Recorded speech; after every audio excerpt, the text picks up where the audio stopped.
Welcome to Liverpool City Region Creating Careers. We're joined on today's seminar by Dion, who is from High Impact Consultancy. Hi, Dion. Hi. Thanks for joining us today. Oh, you're welcome. And I know that you're going to talk to us about marketing for education and media and give our students a little bit of insight into your career, the pathway that you've taken, and also a little bit about the job that you do as well today. So we're really looking forward to an informative session, and students should have completed the pre-work for this webinar. No doubt there'll be some interesting questions for the Q&A at the end. Students, please use the Q&A button that's on your screen to post any questions that you would like answering today. And I'm sure that Dion will be more than happy to answer those. And we'll get through as many as we can in the time that we've got allotted. So without further ado, I'm going to hand over to Dion, who's going to tell you a little bit about her history and her job experience. So thanks, Dion, over to you. Thank you very much, Jill. So hi, I'm Dion, as I've just been introduced as. I thought today it would be better for me to talk to you without using any presentations or any slides. Previously, when I've done presentations like this, it goes down quite well to talk about myself and my job and my journey. So I work for a company called High Impact Consultancy and High Impact Media. They're a dual branded company. High Impact Consultancy works in education. It has been in existence for about 14 years now. And what they do is they go into schools across the whole country and they integrate technology into the curriculum. So they go in with things like robots and balloons that they send into space. They go into schools with stick insects so that they can do science workshops with children from primary school age right the way through to college age. And they teach teachers how to use technology, and they have a whole team that supports with the infrastructure of a school. So the computers, the internet, cabling, anything that's technology based. We have an entire team that supports schools across the Northwest with that. The other side of the business is media. So we have a media business called High Impact Media who they've been in existence for about 7 years now, but they rebranded 3 or 4 years as their own business. The reason why we have a media company is because to do all these amazing things in schools, we need good media. We need somebody that can come in and do great filming.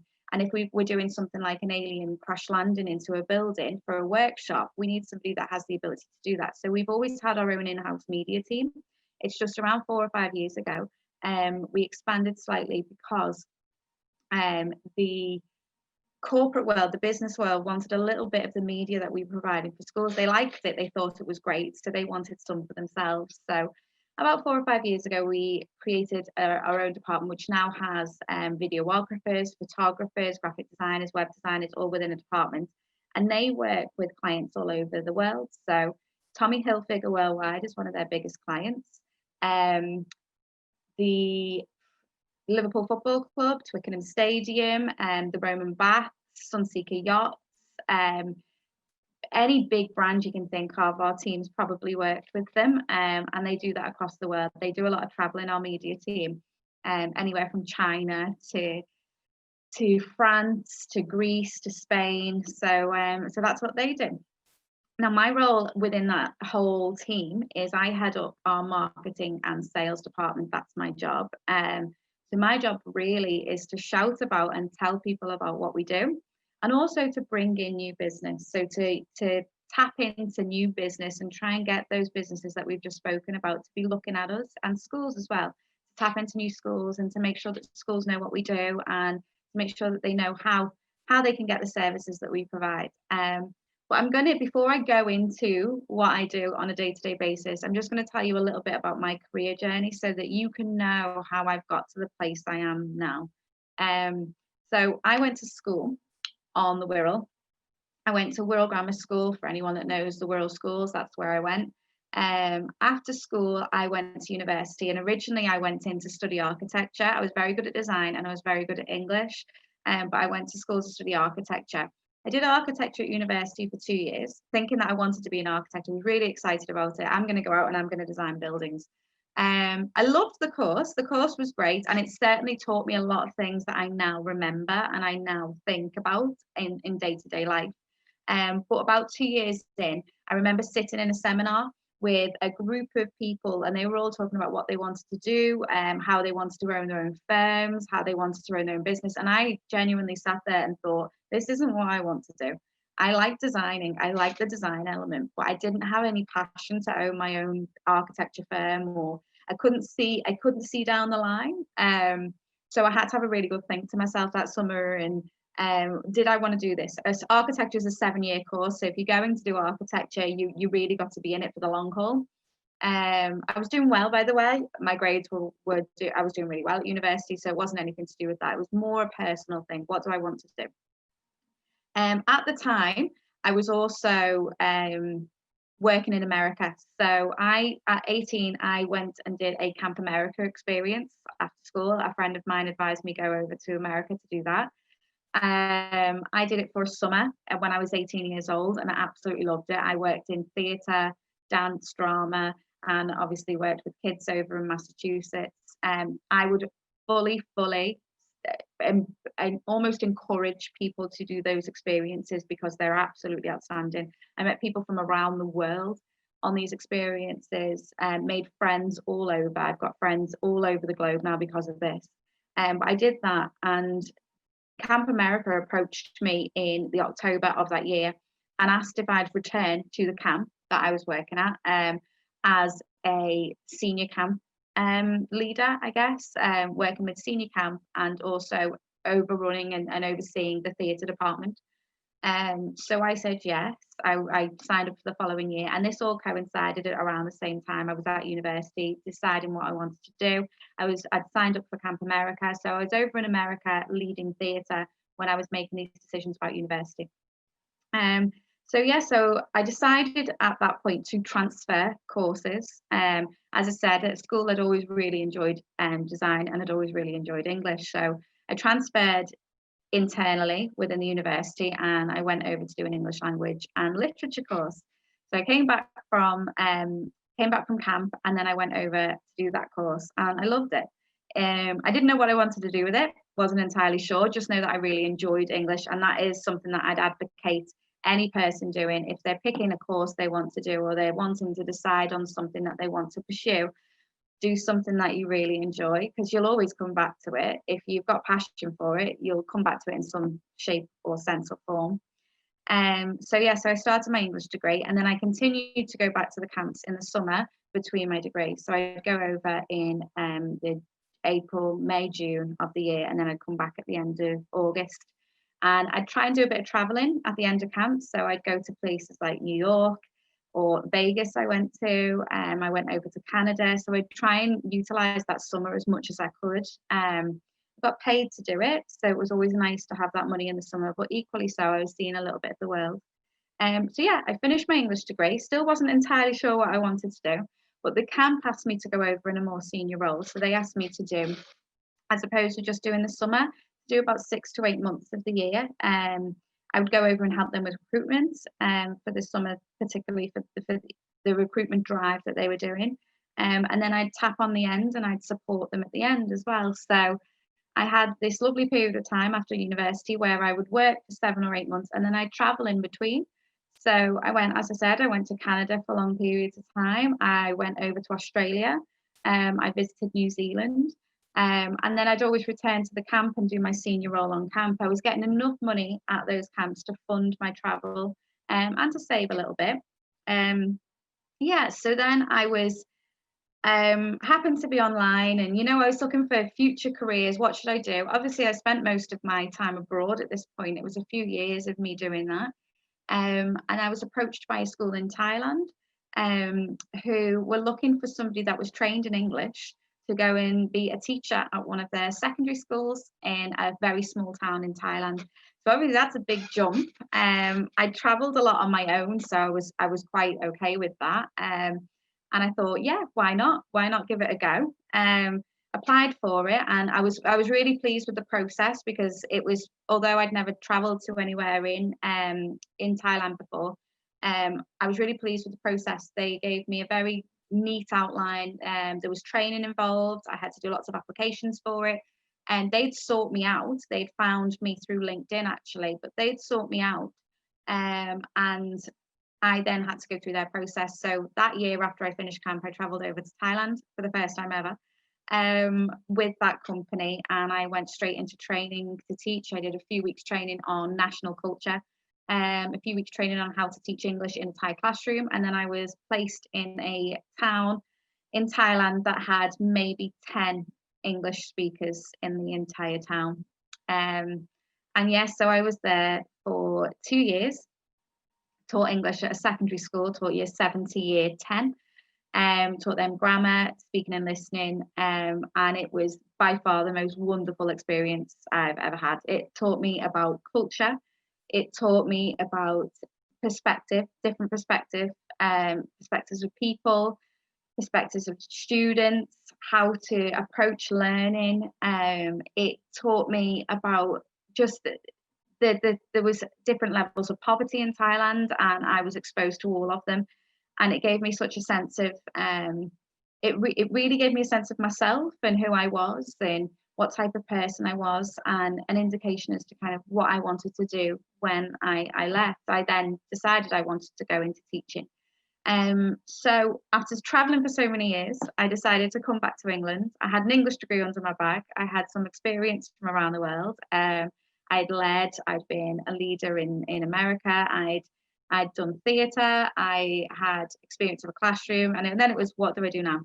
You know, what do I do with this? How can I move forward with this? So I came back home, gave myself a little bit of time, went back to my mum's house, gave myself a little bit of time to think kind of what is my next step. And then I applied for a few jobs, and I ended up getting a job in training. So I went into a job training people who were unemployed and training them to get back into the job market. So I do everything from employability training, which was CVs, and writing and how to apply for a job and how to answer interview questions, mentoring them, to functional skills. So those people that maybe didn't have English and maths to the level they needed, I'd teach them to. And then I taught traineeships as well. So I was teaching post-16 people who were going into traineeships. I was teaching them functional skills, and I did that for three and a half years. And I was sought out for the job I have now. So somebody who I knew, who I worked with, was looking for somebody to come into a PA role, actually, a personal assistant role in a company, this company I work for now, for the managing director. So I was brought in, had an informal chat, and then he decided that I had some of the skills. I was really good at organisation, English, had a bit of design background through architecture, through being at school and doing it at A level. And yeah, so I came on as a PA. Within a year, they decided it probably wasn't the best way to use my skills in the company. And the company didn't have a marketing department at the time. They had no marketing department in existence. But I was doing everything from award applications, which we were winning, to writing things for the website, a little bit of web design. I was doing the graphics, the social media. I was proofreading documents. I was looking at branding. So they gave me the marketing department to start. And I started the marketing department from scratch. I had to do a marketing plan for the whole business, both sides of the business, the media and education. Looked at everything from what our clients wanted, what our clients needed, how we were going to be seen, was our brand strong enough, how could we get more visible in the area, how can we work with people in the Northwest and beyond. And so I took our marketing department and I started it from scratch, which I actually thought was really exciting. It was something that was new and it was fresh and it was mine. I wrote plans, I got involvement from lots of teams. At times it was a battle. I'm not going to say it was all easy. For a company that didn't have marketing as a department, you have to fight the battle of telling people what marketing is. You know, what is marketing? How do people do marketing? Why do we need marketing? So there was that at first, but now I don't have any of that. And since then I've expanded the team. I've got sales staff members now who go out and they sell and they work on client relations. So they talk to people a lot about what we do and make sure our client relationship is really strong. And I've got marketing assistants who do social media for us, content for us. They write blogs. They work with the other teams to make sure all of our messages are going out. And we are still expanding. So now we are looking forward, and the company as a whole has expanded by 5 staff members very recently, and we're still looking at expanding over the next 6 months or so, because we're growing in the area and more people are looking at us and more people are focusing on us. So that's basically where I am in my journey. It's a very disjointed journey, but I wanted to tell you it because sometimes I think there isn't a normal pathway to a career. If somebody in my high school had told me, yes, you really enjoy English and you really enjoy design, that is a marketer. No, I didn't get that message when I was younger. I probably didn't even know what marketing was. So I thought the pathway was college, university, and then a job. And I obviously didn't take that path. But I found it on my own. You know, I found my own pathway, and I used the skills that I've got now to form a career out of it. I expect to be in marketing for a long time. So my day-to-day role is everything from strategy. So I sit and work out what our next plans are. Right now, I'm really pleased. I'm looking at Christmas. So it's October now, and already I'm looking ahead. What can we market over Christmas? What offers can we put out? What can we push to schools? What would schools like at Christmas? You know, what message do they want to receive from us? We're going to launch some competitions, which is nice, for people to win free things over Christmas. So I'm looking at that. I'm also looking over the next year. You know, what are our bigger plans? With all the schools going virtual, that's a big thing that we have to take on board. We have to be supporting our teachers to go virtual. So that's a big thing that I'm marketing right now. What's our sales strategy? How do we get sales in? And how do we go about doing that in a way that fits with our company culture? We're not hard sales. We don't pick up the phone and call everybody. We want to know who you are, what you do, how we can help you. If there's a way we can help you. If we can't help you, then that's fine. Is there somebody we know that can help you? And that's kind of our ethos as a marketing and sales team. And my day just can be anything from that to designing something, to going on social media and increasing our following, to chatting to people, to going out to networking meetings and talking to people about what they do and how they do it, to doing things like this where I present to people. So it's really very different. It's very up and down, but that is what I love. I think if my job was static and I was doing the same thing every day, I think I'd be quite, for my personality type, I'd be quite bored. At least with this type of role, every day is different and every day is exciting. We've had the greatest week here in our team because we've been looking at everything from the next 2 months to the next 6 months, to how we can push, where we can go, what networks can we be involved in, how can we help our clients, and it leaves you feeling very positive really every day. Leaves you feeling like you've made an impact, particularly when you're working in education. It leaves you feeling like you've got an impact in that. So that's me as a whole. Jill, I'd be open for Q&A at some point now, if that's okay. That's fantastic. Thank you, Dion. Such an interesting, and exciting few years you've had since leaving school. So I'm sure there's a lot of our students that will be quite amazed at the different things that you've done, and obviously you've travelled abroad and then you've been able to work abroad as well. So you've learned a lot and experienced a lot really. So it's an amazing story. So thank you for sharing that. We've definitely got quite a few questions that have been coming in from our students. So I think we'll get straight on to the Q&A session, if that's okay with you. I think just before we do that, I can obviously tell today that you are in the office, but I think it's really good for us maybe just to first talk around obviously the implications currently with COVID. Our students are obviously doing a lot of online sessions and a lot of lessons over the online as well. How has that sort of impacted in terms of your day-to-day job currently with the business, and are you doing a mixture of home and work? Yeah, so as a business, there's 40 staff members. As I said, we've just taken on a few more because the need was there. So we are doing a bit of a blended method of working. We had to, during lockdown, everybody was sent home, and we had to very quickly make all of our services remote to support not only our business clients but also our education clients. And then we made the decision around June, because our schools still needed us. We made the decision around June to open up our offices again. Obviously socially distanced, so everything in the office had to change, and we had to make sure that people were 2 meters apart. There's a one-way system now in the office. There's sanitizer everywhere. We've got a cleaner that comes in once a day that blitzes the office. So we've got lots of provisions in place for socially distancing and making sure we're safe.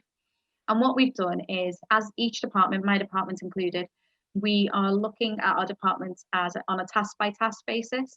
So if you've got tasks that are very internal, or tasks that you could do from home, you are working from home at the moment.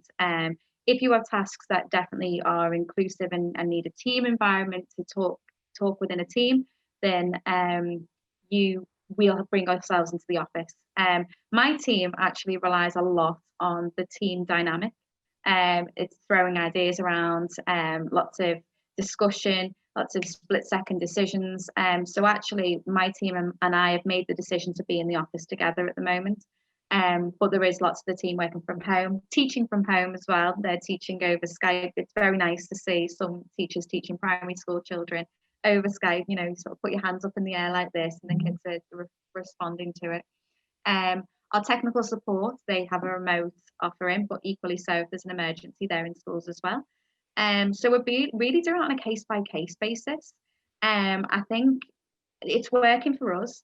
For mental health purposes as well, it works. I think sometimes if you're given a bit more of an option that is safe, you can make the decision that is based upon you and your team. And my team's happy, and they're able to achieve, and they're able to progress. So they're doing well.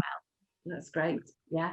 And that leads us quite nicely on to, I think a lot of our students are keen to understand a little bit more about the work that you actually do with schools. One of the questions that we've had in is what is the most exciting piece of technology that High Impact demonstrates to schools? Okay, so it's not a piece of technology necessarily, but it's a project. So we have a project called the Space Balloon Week. And it is a project that we do with schools across the country. Everything within this week, it concentrates on one year group in the school, everything from around year 5 and 6 up to year 8 or 9. So the tasks actually differentiate for the age group. But what it is we go in and we teach the children coding. They code Raspberry Pis. They look at air, they look at direction and wind velocity, and basically the entire week is about launching a balloon into space. So that is the project. They are sending a helium balloon into near space, and they are going to track it. They create the tracking equipment themselves. They are going to place a craft on the bottom of the balloon. They're going to place experiments into the craft that will go up into near space to see what the effects of minus temperatures are on those particular experiments they've chosen to send up. And they do it all with our consultants. So they do different tasks every day, things like craft design as well, looking at crafts. And if a craft was to drop from a force from a high drop, would it withstand the force of hitting the ground? So they have to do all of this along 1 week, and it can differentiate between age groups. And then on the last day of the week, they go into, we tend to go into Wales. There's a nice little campsite in Wales that we can launch from, and when we launch from there, we know, depending on the wind that particular day, the direction, the air velocity, we know that the balloon will remain in the UK somewhere. So what we do is we go with a proportion of the year group out to the launch site, and a proportion stay back at the at base, we call it, and they track the balloon from base using the equipment. And we launch this balloon into near space with camera equipment on, GoPros, and the balloon goes up. And when helium goes, and this is going to sound really geeky, when helium goes into minus temperatures, it expands. So the balloon goes up and it expands, and it bursts, and then it plummets to the ground. But it will take the direction of the wind. It will take the direction of the whatever they've tracked it at. And then when it goes up, the group of students who are out at launch site will jump into minibuses and track it across the country. They'll retrieve it. We've never lost a balloon. they will retrieve it, and then they will bring the whole balloon back, which is shards of balloon and helium, and not helium, shards of balloon, and they will bring it back. They will open up the box and they will pull out the tests. We've had everything from sheep's eyeballs going into space to toothpaste, popcorn. Interestingly, pops in heat, but also pops in minus temperatures. So we've had popcorn going, kernels, and it's such an exciting week. We've done it with schools, full schools across the whole country. And the impact that it has, and we've had students say that the way that they learn and how they can look at things like programming and coding and science, and they can put it into a context. Yeah, good insight. And be excited by it. And I think that's probably our number one at the moment that we have, but we've done loads, absolutely loads. Sounds really good. Next question says that you were very brave to make the uni change. Who would you suggest students talk to if they're having doubts about their course? Right, okay, so I can only really go from my perspective. University is very different to school. You don't really have a direct line to a teacher necessarily, like a careers lead or something in university, but there are people you can talk to. I spoke to my family, so I'm very lucky in the sense that my family are very supportive of what I decide to do, and I had a really good friendship base as well, who I spoke to at the time. It was a strange one for me, because if it was a very clear-cut decision on the kind of, I'm not getting the grades, I want to change courses, that would have been fine, but it was more for me about a personal decision. It was I knew I wanted to change. I just with it. So I sat down and I looked at things that I enjoyed, things that I was good at, things that I thought I could flourish in. And somebody said to me, I don't know if it was a friend or a family member, said to me, go for something that you enjoy. And they said, if you're going to make the decision, change to something you enjoy and think about how you can use that as a career later on, because there's so many options for so many people. My friend studied archaeology at university, and she now runs a gallery, so an art gallery. So the job doesn't necessarily link in directly to what you do. So I made the decision based purely on something that I really enjoyed when I was in school. It was something that I hadn't thought of pursuing. But I know I'd enjoy studying it, which would give me a bit more of a base to bounce from. But certainly in the universities, you can speak to your course tutors. You can speak to somebody that you're close in. A lot of them have mentors in school. In the universities, you can speak to one of the mentors about it. You can explore what your university does and speak to somebody within that department that you're maybe thinking of going in, asking them their thoughts. I had a lot of back and forward with the head of English at the university to ask her opinion, what she considered, whether or not she'd accept me, what I should put in my applications. And she equally so, she had questions for me, because they want to make sure that when you're transferring over into a course that you're going to maintain, you're going to stay within that department. So there was lots of people really that I could talk to, but I'd say out of all of that, it's your decision, and it's something that you have to have you've got to have conviction in that decision and understand why you're making that decision. And as I said, I'd recommend you doing something that you really enjoy. Yeah. So. Thank you for that one. Next question is, do you like working as part of a team? Oh, I love it. I think if I was working very isolated, then I wouldn't be the same person. I like to bounce ideas. I like to make sure that when I have an idea, or when there's a success, that there's somebody there to share that with. We are a team of very, very different people. We all have our own skills and abilities, and where I find I lack, people in my team are great. They fill in those gaps, and vice versa, I do for them. So it's those thoughts. I've got a team member who maybe isn't as confident, or will stand up like this and talk to people, but he is so good at writing. His writing skill, he writes beautifully. Now I write, obviously I'd be very, if I didn't, I studied English, so I do write, but the way he writes is so beautiful, and when you read it, it's witty, it's funny, and I would see that as a skill that I don't have. So we work together. He can write like that, and I can help promote that. So it's about those skills combining to create a really solid entity.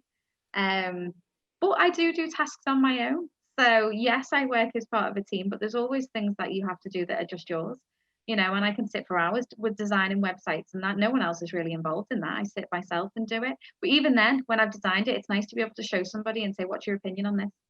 So yeah, for me personally, yes. And I think for any sort of marketer, you tend to want to work as a group. So. I think from being in school, I think you're used to being in teams, aren't you? From early, and it's great to be able to, like you said, to share experiences, to know that you can go and talk to somebody as well. So I think team runs all the way throughout our lives, really. So I think it's a really good skill. So we'll move on to another question. So it says here, would you recommend career breaks and travel to students? Did you find the time you had in America really useful to you? The most. I mean, as I said, people will have different opinions on this, career breaks, and I think I became the person I am because of that time. I was doing something. I think that's the point, is that I was doing something useful. So although I traveled in between doing this, it opened up the world for me. I'd come from the Wirral, and most of what I'd done would be the Wirral in Liverpool, because that's where I went to university. In Liverpool. This was the first instance, I think, where I'd ventured out and spoke to people and became friends with people and worked with people that weren't from where I was from, or where we didn't go to the same university as I went to. Every country is so different, and even somewhere like America, where they're very similar to us, a westernized culture, they're still very different. And to work and to live and to experience those things, it's something that I'll hold on. I get really great feelings from it now. I learned so much about myself, the way I work, the way other people work, how I can support them. I learned about my highs and my lows. I met that many people from all over that they'd all had different experiences, and I was able to sit and talk with them for hours about what they did, how they got there, what their parents did, what that country was like. And these are people from around the world. It was like nothing else to me. It's really, really enforced my personality and the type of person I am. In work, people say sometimes that I can be very enthusiastic, and I think that honed that enthusiasm, and that really did push me forward, and it gave me such confidence to be able to do it. I think if you'd have asked me to go to Thailand, a country that I didn't know anything about, when I was 18, I may have said no. But because I'd experienced all of this and I'd seen people do it, and I'd heard about people doing it, and I'd already experienced that kind of travel and that on my own solo. I'd done that. I think that enforced the idea that I could do it. And if I could do it again, I would. I would enthusiastically tell people that yes, I believe it gives you something else aside from your it gives you an added extra. The qualifications and the career journey and going to university, going to college, studying, that's all fantastic. Getting that work experience is fantastic. I did work experience, but I did it in a different place. And that was just second to none for me. It's amazing. So yeah. And not everybody has the opportunity to travel when they're younger as well. So if you get these opportunities, and then it also opens up the whole world to you, doesn't it, in terms of the people that you meet, the different cultures, the diversity as well. So it must have been it sounds like a fantastic experience. So hopefully that will inspire some of our students today. Oh, do you know what? I hope so. I hope that if you are thinking about doing something like that, I really hope you do it. It's like nothing else. Really is. So we're running out of time. So one final question, which I think obviously relates to the job that you do now, Brit, but one of our students is asking is, what is the best route into marketing? Oh, many routes actually. So one of my staff, he took a traditional route into marketing. He went to college and he did numerous things at college, but I don't think any of them were related to marketing. And then he went to university at Edge Hill and did a marketing degree. So he went on and he did a traditional route. He studied all of the elements of digital marketing, online marketing, within his degree. He loved it, absolutely loved it, and he said it led him to become a really good marketer, and now he works for us. I have another staff member who went into sports PR. So she studied sports PR at university, and she went on to work for people like Betfred and Tranmere Rovers, and now she works for us and she does marketing and sales. And that's because her personality hones itself to sales as well. But she has a knowledge of marketing through there. I studied English. So for me, I was probably the most non-traditional route into marketing from everybody. But English, when you look at it, marketing is all about words.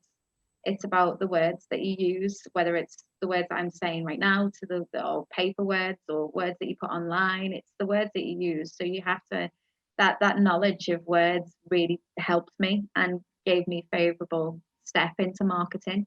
But actually, I would say even experience. There's a lot of people that go into apprenticeships in marketing and end up being really good marketers.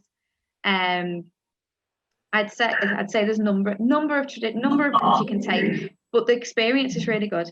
If you can get yourself into a marketing company and get some experience, some work experience, or some volunteering, or to go into an apprenticeship or something within marketing that is within and learning from people around you. I learn every day.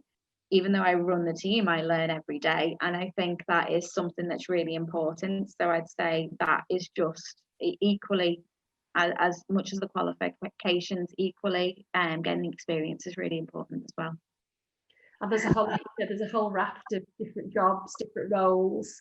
Oh yeah. Types of marketing, from local to national to international marketing. So yeah, quite a huge sector really when you start to look at it. But yeah. And actually really important now. When we went into lockdown, every company had to go online. Every company had to be visible, you had to be digital. And it really highlighted, for me, it really highlighted those companies, or highlighted to those companies that digital skills were massively important.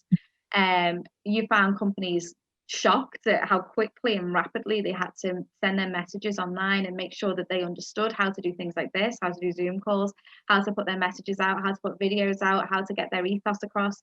And they all had to be online. And that is marketing's job. That's what we do. That's how we help people. So actually right now, it's a really good place to be a marketer, because it's important to be online and to be talking and to be having those conversations. So yeah. Thank you, Dion. That's the final question. If we might have a few more questions that we'll certainly put to you, and then we'll get the answers up on our website. But students, please don't forget to check out the Creating Careers roadmap to evaluate today's session. The timetable, employer video links, and all the resources for all the sessions that are online are actually available on our website, growthplatform.org/talent/careers hub. If you've got any further questions, I'm sure that Dion will be more than happy to answer them. If you can send those to the Careers Hub team, and the email address is careershub@growthplatform.org. And again, we will post those back to our website. Once again, Dion, thank you so much for this today's session. It's been really informative, and thanks for joining. Thank you very much.